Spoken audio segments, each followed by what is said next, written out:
It's the B-Buzz, baby.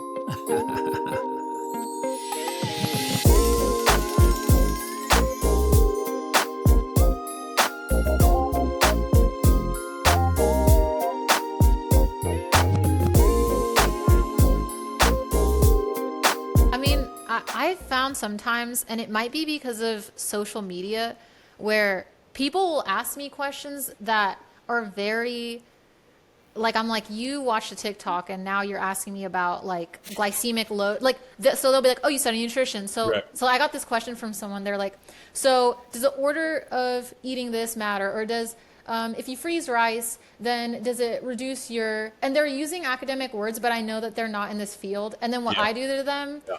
is I'm just like, it doesn't matter, bro. And like, I just don't take the bait. Like, I'm like, I know the answer. Like, I'm like, Yeah. well, yeah, like your insulin response is going to be impacted by this. But I don't get into that. Like, I'm like, you're not a professor asking me questions at my defense. So I just go like, dude, like, why are you worrying about that? Right. And so I don't know. I just like to troll them because I'm like, I have this knowledge, but when people are asking it in a certain way, I'm just like, dude, just like touch grass, man. Like, it's not a big deal. Like, if you froze rice before you ate it or not. So even though, yes, I read those papers, I'm not going to tell them, well, yeah, here's the breakdown academically, you know? Yeah. Yeah. The level of impact in real life can get blown out of proportion and really distorted, you know, when it hits people's ears on their algorithm or whatever. Yeah, you got to, I mean, there's a lot of stuff with exercise, but I think nutrition's even worse. Yeah. Beans are bullshit. Coffee is borrowing tomorrow's happiness today. Coffee is bullshit. Not kale or broccoli. I would never eat this garbage. That's total bullshit. I ate a green banana. Oats are a grain. Grains are seeds. Seeds are highly defended. They are full of plant defense chemicals. This is complete bullshit. People often ask me if I use deodorant in these pits. Absolutely not. I use nothing. Because everybody eats. So everybody thinks about their food in a certain way. And I think there's times when people will ask me, because they just want me to affirm their beliefs. They'll be asking me about nutrition, and they're like, oh, you study nutrition and carbs? I don't tell them I study like carbs and insulin, because then, oh God. So they'll just be like, so it's bad to eat carbs, right? And I'm like, no. And then they're just like, oh, well. And then they start treating me like I'm just wrong. And I'm like, Right. but if I had said what they agreed with already, they would have been like, yes, queen, like you're an expert. Yeah. But if I disagreed with them, they're like, oh, never mind. We don't care Yeah. about you anymore. So that's why I try to just keep it to like the big picture of, you know, don't worry about it is my answer most of the time. Yeah, and there's a lot of that, and especially, you know, I try not to get exposed to it too much because it's irritating. But you know, as a male, my algorithm will send me certain things, and there's like the whole biohack, manosphere adjacent type stuff. You know, it just gets so, people get hooked on stuff for emotional reasons, and almost it's like, you know, I know what the truth is. We're the right ones, right? We're gonna do this really obscure, minimally impactful, minimally scientifically efficacious practice, and like this is the thing because so and so said it, right? And there might be some data to it, but again, the efficacy or the efficaciousness or the effect size, right? The actual impact that this one thing might have is going to be so minuscule compared to just the basics that are not sexy, right? Right. Eat a balanced diet. Eat some fruits and vegetables, right?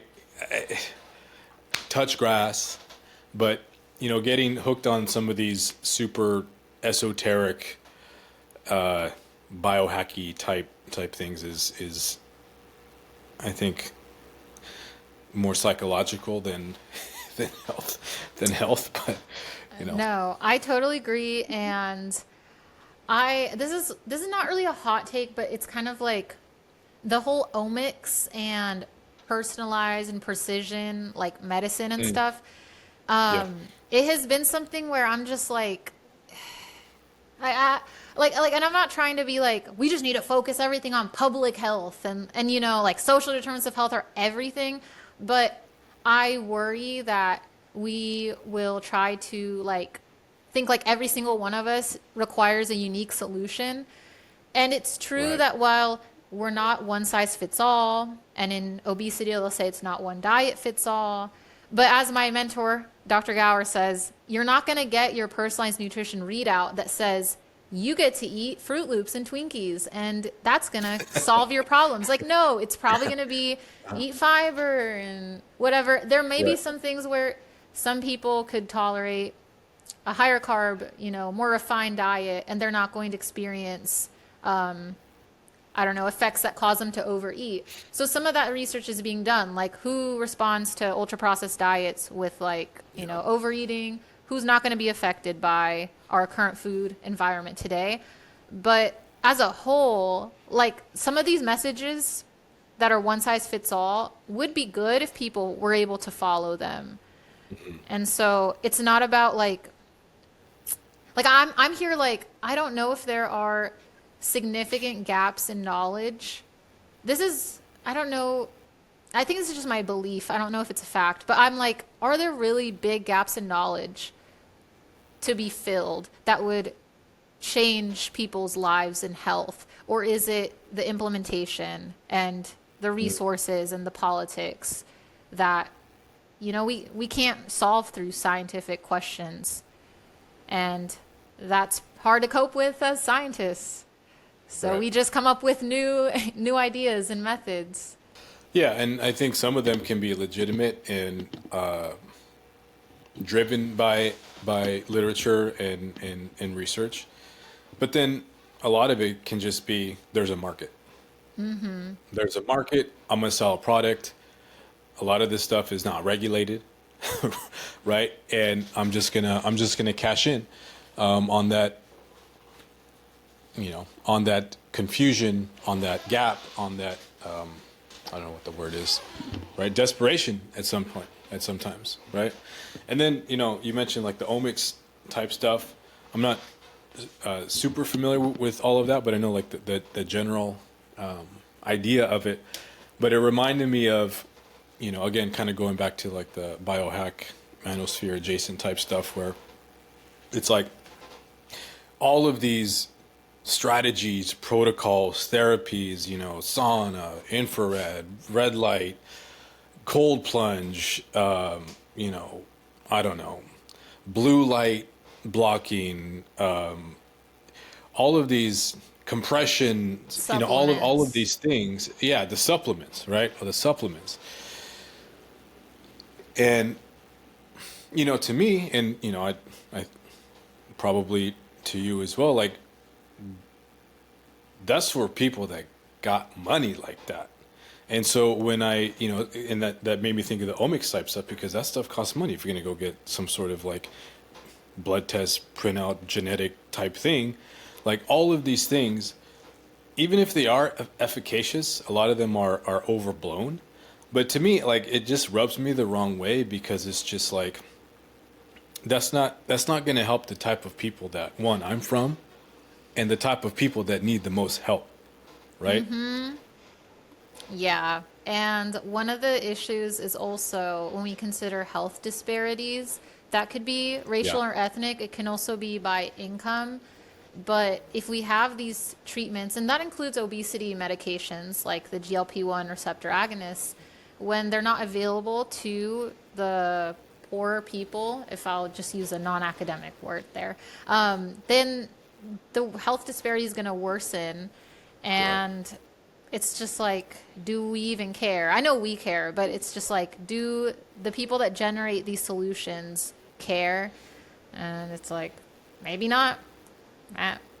So Yeah, they're only going to care if for the people that can pay it. You know what I mean? Yeah, yeah. It's what it is. I do want to ask you one last thing, because you do study nutrition and you do seem to be somewhat aware of some of the stuff that is out there on the social media, YouTube circuit. Were you referencing Glucose Goddess? No. No. Oh, okay. No. I know of that account because of a different account I follow that critiques them, but I do not follow them.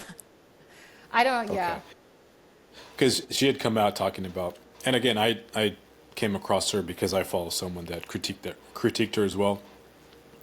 Because she had come out with something with meal, order of eating a meal, things like that. Here's what we see. We see that if we eat the constituents of a meal in a specific order, we can reduce the glucose spike of the meal by up to 75% without changing what we're eating. 75%. God, that's so, like, these numbers are really impressive. Yeah, but if we change the order, we reduce the spike so significantly, which means less inflammation, less aging, better hormone balance. I mean, we just feel much better. So the correct order is...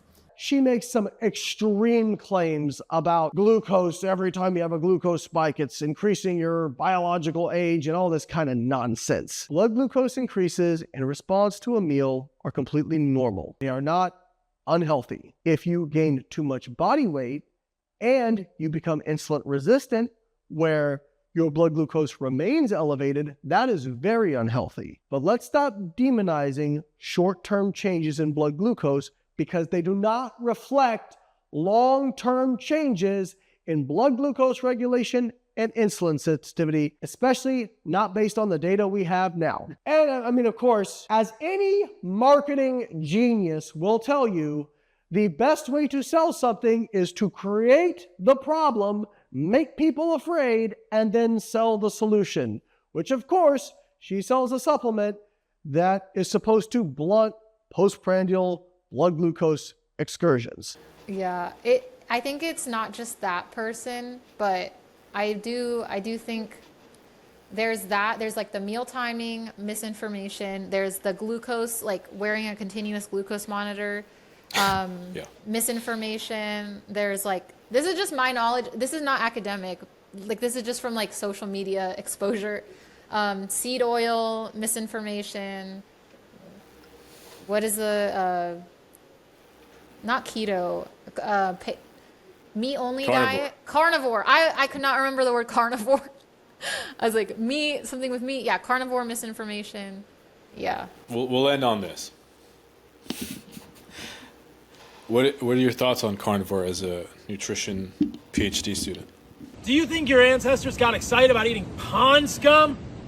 The newest superfood, sea moss. You think your ancestors got excited about garbage like this, like algae, pond scum, and seaweed? No way. Listen, I love my cholesterol. Celebrate your high LDL cholesterol. Which of these two diets is sexier? Sometimes people ask me if I take cheat days. I never take cheat days. I'm at this conference talking about the Maha movement, and I brought raw milk. This is what's up. I brought a glass container of meat with me.